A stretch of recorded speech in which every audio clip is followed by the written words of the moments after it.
15 real estate terms everybody should know, whether you're an investor, a home buyer, a home seller, a real estate agent, or broker. These will serve you in your life as you buy and sell multiple homes, hopefully. Make sure you hit that like and subscribe button, because after this, we're going to talk about the top 10 real estate investing terms you should know even harder. Roll the intro and move on.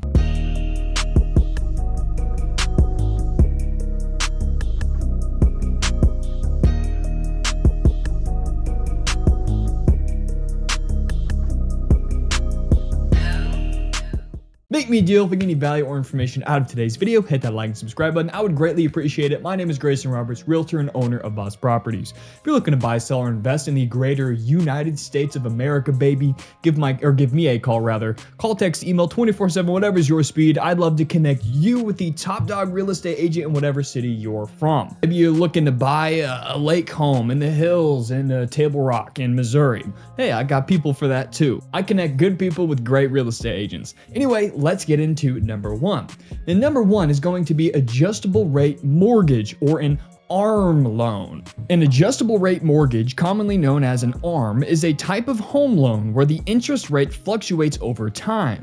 Unlike a fixed rate mortgage, the interest rate on an ARM is subject to periodic adjustments based on market conditions. This means that your monthly mortgage payment can increase or decrease throughout the loan term. Understanding the terms and conditions of an ARM is crucial before committing to this type of mortgage. So essentially, let's say you go to buy a home and you get an ARM mortgage. You might have a 3% today, but in 5 years, if rates have gone up to 8%, you might be now sitting at a 6.5% or a 7%. We can get into the weeds, and it depends on the exact deal you are doing and the type of financing you are getting and that specific contract structure. Adjustable rate mortgages should be saved for people who are more advanced and know what they're doing in the investing side of things, and you should just always sleep better at night by getting a fixed rate mortgage. That leads us into number two, a fixed rate mortgage. A fixed rate mortgage is the opposite of an adjustable rate mortgage. The interest rate remains constant throughout the entirety of the loan term. This provides stability and predictability for homeowners, as the monthly mortgage payment remains the same.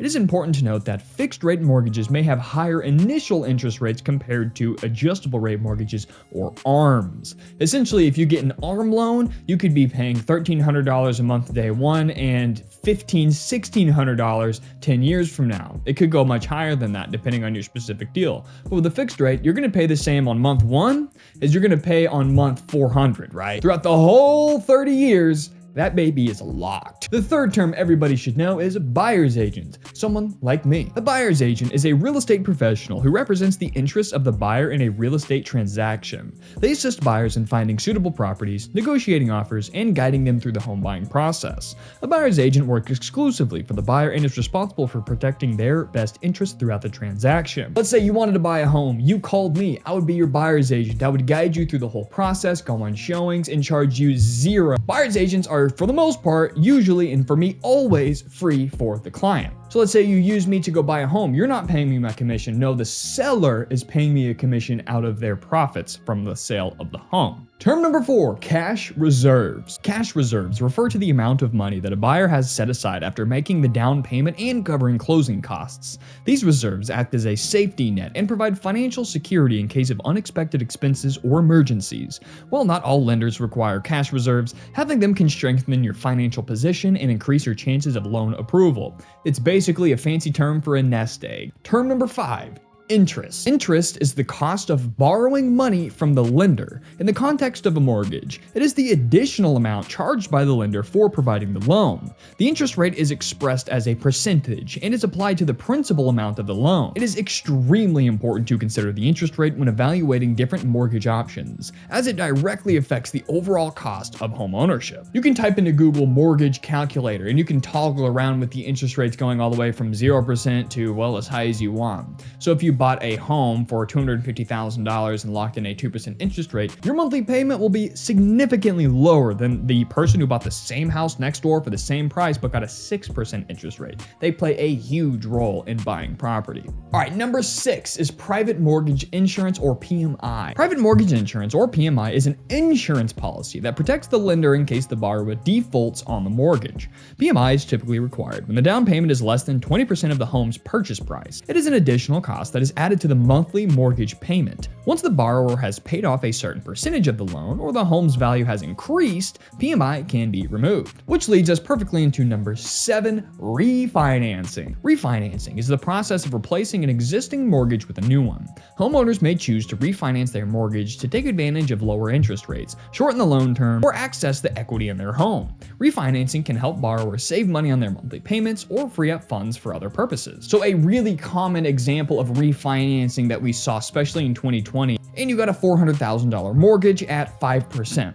Well, in 2020, when the interest rates were artificially low, sub 3% for some folks, you could have refinanced your home, got a new loan at a newer and better interest rate, lowering your monthly payment. Like I said, chances are if you heard about refinancing, it was during the pandemic when all of the interest rates were artificially low. Number 8, title insurance. Title insurance is a type of insurance that protects the buyer and lender against any potential issues or claims related to the ownership of a property. It ensures that the title to the property is clear and free from any liens, encumbrances, or defects. Title insurance is typically obtained during the closing process and provides ease of mind, or should I say peace of mind, to both buyers and lenders. Number 9, due diligence. My favorite type of double D's, baby. Due diligence is the process of thoroughly researching and investigating a property before completing a full real estate transaction. It involves conducting inspections, reviewing documents, and verifying the accuracy of information provided by the seller. Due diligence allows buyers to make informed decisions and identify any potential issues or risks associated with the property. Number 10, closing costs. Closing costs are the expense that buyers and sellers incur during the closing of a real estate transaction. These costs include fees or services such as appraisals, inspections, title searches, loan origination, and legal representation. It is important for buyers and sellers to budget for these costs and understand their financial obligations before the closing date.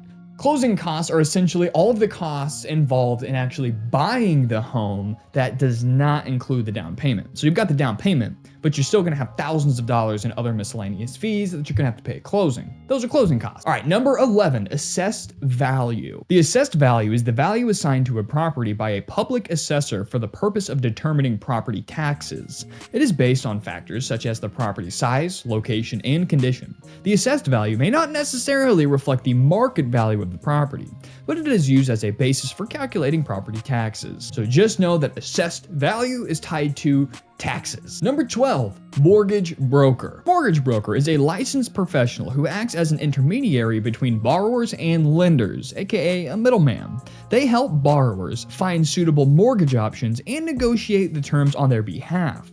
Mortgage brokers have access to a wide range of lenders and can provide borrowers with multiple loan options to choose from. Kind of like how you can come to me, you say, I want to buy a $200,000 house in northern Montana near a lake. I can tap into my database, find who has done the most deals and has the best reviews in that type of property niche, and connect you with that person. Then when you go buy this property with your new agent that I recommended you, the seller of the home you are buying will then pay me a commission. So that's kind of how a mortgage broker works. They're the middleman, just like me. All right, 13.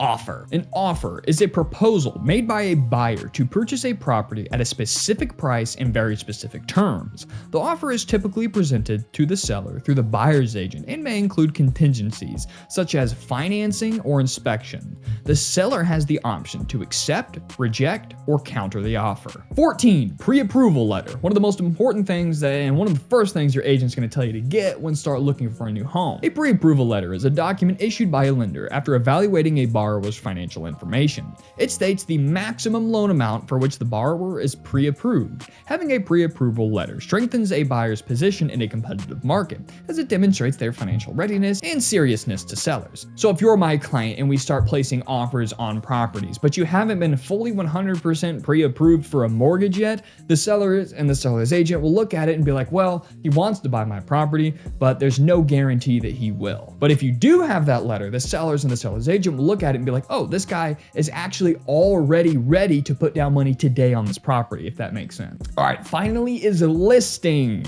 at number 15. A listing refers to a property that is available for sale. It is typically represented by a real estate agent or broker and is marketed to potential buyers. Listings provide information about the property's feature, price, and location, allowing buyers to evaluate their options and make informed decisions. Now, understanding these essential 15 real estate terms will just kind of make the whole process of working with your agent a lot easier, so you don't have to ask a million questions and feel like an idiot. Because listen, when I work with my clients and I start talking about PMI and ARV, which will be covered in the real estate investing terms, all these different things, to me and to other professionals in my field, it's just second nature. It's the lingo. It's how we talk. Same way with a car salesman. They have their own industry lingo and they don't think about it. So when they say those words to me when I'm buying a car, I'm like, what are you talking about? And I feel like an idiot having to ask, right? So my goal here is to kind of get you into this situation armed with a little bit of lingo, a little bit of terminology. So that way you just know what's going on a little bit better.